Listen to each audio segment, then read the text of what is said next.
Hello everyone, my name is Nathan, and today it's time for another episode of Oxygen Not Included here in the 100 Duplicant Challenge. In the previous episode, we finally hooked up the supply teleporter. Right now it is shipping over the polluted water already so that we can use it in order to create oxygen and also resupply our water storage. It is already looking quite good, still below the 30 degrees, so I'm okay with that. However, we are at over 30 degrees here, mostly with the meal ice. At the end of the previous episode, we set up this pipe in order to mitigate this problem, or just to counteract it slightly manually by using the liquid pump here. And we're just sending over the very cold brine once through the system, and that should cool it down for maybe a cycle or two. We're now also producing more oxygen. One of the pipes I'm not even using actively at this point. Maybe we can do something like this in order to also make it go down. But now that the cold brine is running through here, maybe we should have built these with normal pipes so they could also have cooled down the tiles a little bit. But it looks like the tiles here are mostly okay. No, look at that. It might be because we are inputting hot dirt. So it might be worth exchanging some of these at least with radiant pipes as well. But yeah, we can definitely see some of the effects. Looks like I introduced some more heat by building with igneous rock because that is mostly hot, but this will cool down very shortly. So we're just gonna leave this active for a little while until we can cool down the overall temperature, and then we'll go from there. There's actually another device here on the second planetoid, a mysterious hermit. There's movement inside, but whoever the inhabitant is, they seem wary of us. Send a duplicant over to introduce themselves and discover what it will take to turn this stranger into a friend. So it seems there is a duplicant trapped in here. I will be exploring this story trait and all the others in my Ultimate Base 4 series, which is gonna follow soon. Yeah, it really looks like the tiles themselves are the problem, and if we just run like normal granite pipes through them, then we can keep them cool. So normal granite pipes right here, and then instead of going up, I would be going over, using some insulated pipes there, and then radiant pipes in each of the gaps. Yeah, I think overall this is going to be much better. It's now time to start digging away the rest of the terrain we haven't done yet. So I'm just going to set up a bunch of ladders every now and then and dig from the top and the bottom. There we go. Looks like our plants are slowly but surely coming back to life. I'm also struggling with this pitcher pump overheating, and I figured, why don't we just take all of the liquefiable stuff that we have and dump it right into the water, therefore cooling it down, at the same time heating up the debris so it liquefies into water. So I'm just gonna take all of the ice and snow that I can find anywhere, and I'm gonna dump it in here. If we check out the errands, yeah, there's definitely something that we can pick up, like all the snow and ice we currently have laying around as debris we can pick up. Now we can also see most of the meal ice are back at it. It's just a pressure issue and not a temperature issue at this point anymore. So for now, I think we can stop this pump again until we encounter more heat issues. One thing we could start sending over from the second planetoid as well is the mud. Why not do that? Allow manual use. Where can we find mud? There it is in organic. Mud and polluted mud. I would suggest we are gonna send this over whenever we have the time for it. Actually, my second duplicant should be taking care of that. Let me see. No, it looks like they're both dedicated to building. That doesn't make sense. In my opinion, number 66 should now not focus on building, rather supplying and storing, which now it's going to change their priorities. Let's see. Sedimentary rock. No, they are still building at this point. There we go. Okay, they just wanted to finish what they started, and now they are transporting over the mud. Just like that. Mud is going over, and of course what we can do with that is gain more water. We have the sludge press right here that we can utilize. This will also require some power and space. I think I'm just gonna set this up outside right there. Let's do 2, make sure they stand on solid ground, and hook them up to our power wire. Yeah, that's interesting. We do have some ice in here. Let's just see how it develops. One sludge press is already in place. We're just gonna do everything.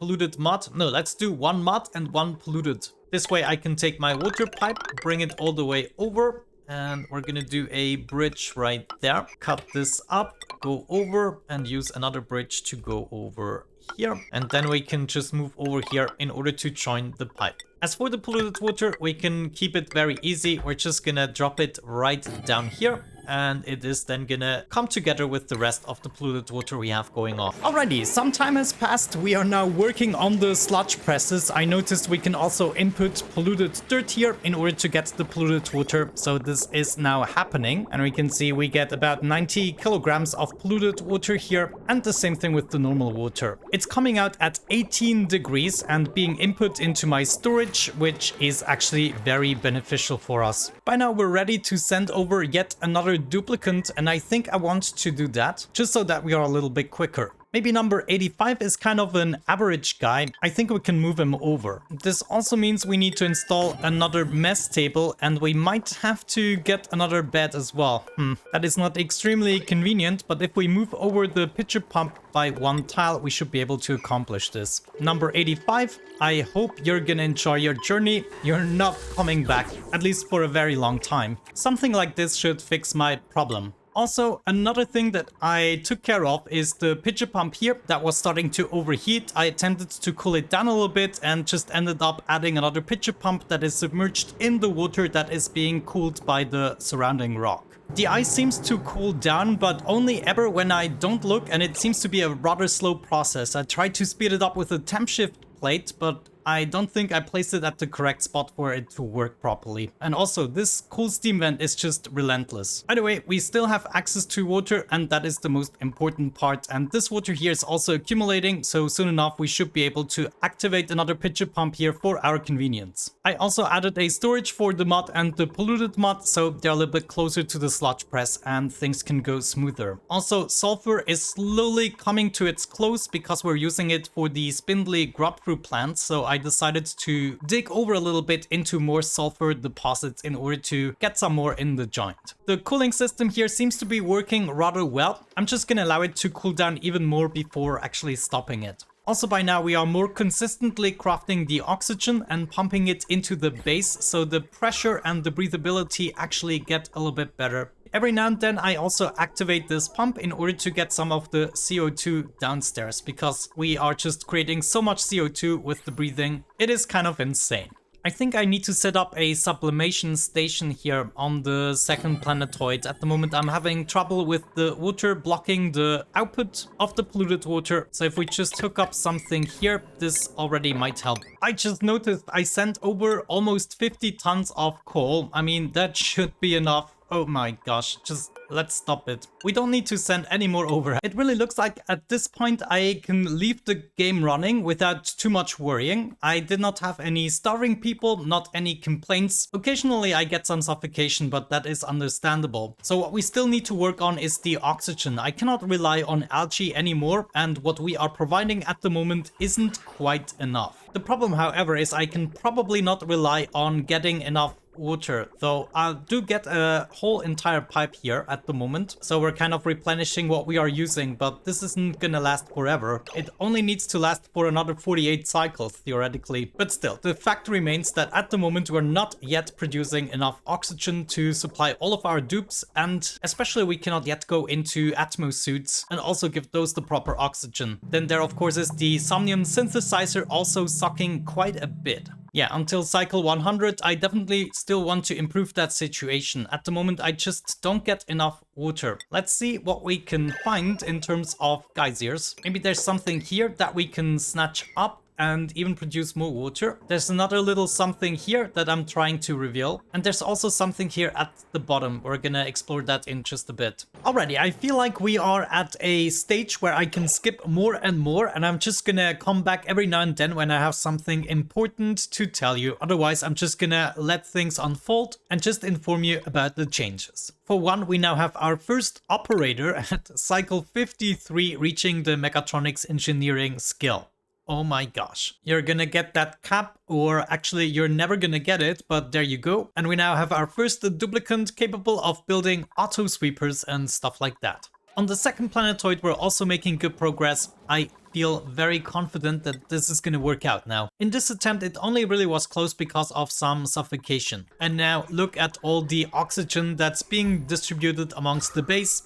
Well, it still is a little bit depressing. We have to supply 100 dupes with oxygen, but at least we're getting somewhere now. You know, I figured we might not have a lot of polluted dirt, but we do have polluted mud, and it might just be worth it to also set up a sublimation station here. Where is that?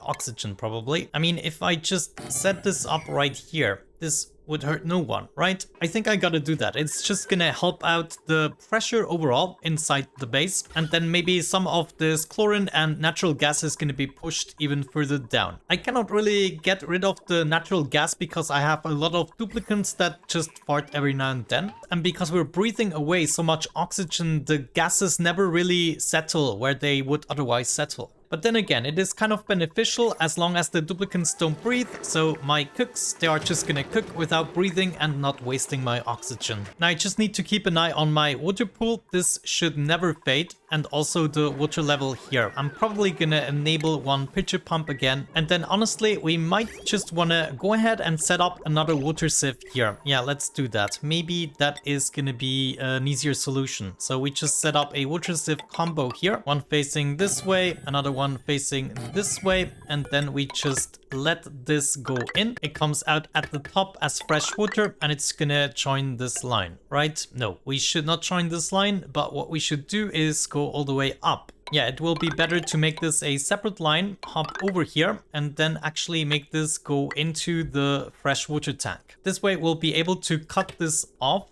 for the time being at least. The question is, will our cable be able to take it or not? Maybe it is time to divide this up a little bit. Like this guy here is not using a lot. No, wait, it does occasionally use more power than it is supposed to. Oh well, I do not mind the occasional repair errands. We certainly have enough dupe labor available. Okay, now when it comes to auto sweepers that we can build now, we should take advantage of that. And the first thing I want to be able to do is to pick up all of the debris and the eggs. At least for my stone hatchlings, I kind of want to automate this process. In order to do so, we'll also need a conveyor loader that I'm gonna set up here, there, and there. I'm gonna borrow this cable in order to power these up. They shouldn't actually be powered all the time. Just whenever there's some coal or an egg on the floor, they will be activated. Lastly, I'm gonna need some conveyor rails, and they should be going all the way over here. And I just want to drop them in this little chamber for now, together with a conveyor chute right there. Okay,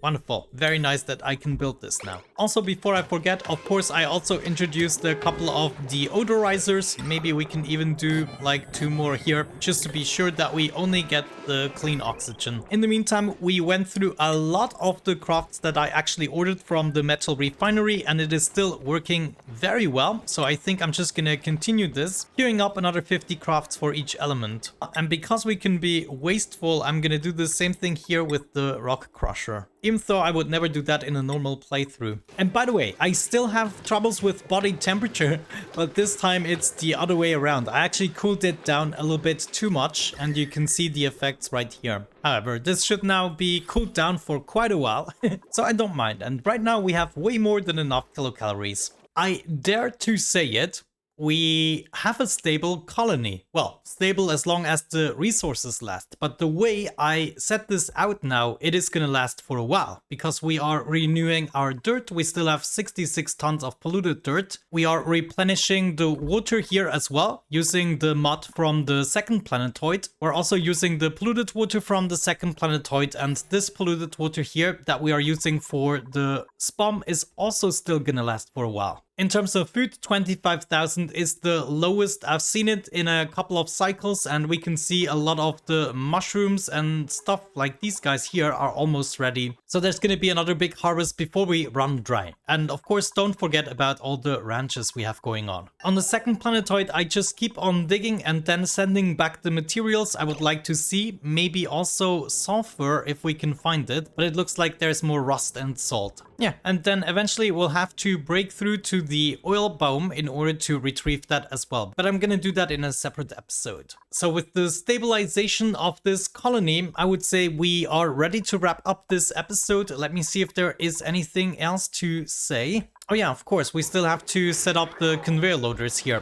I want some consumable ore, namely the coal should be picked up here, and also critter eggs. We wanna pick up all critter eggs that lay in this vicinity. Let's just copy this setting over to the other conveyor loader, and then everything should be brought over here and dumped at this place. So I don't even have to sweep these up anymore. But yeah, with that out of the way, thank you so much for watching today's episode. Have a great time and see you in the next one. Bye bye.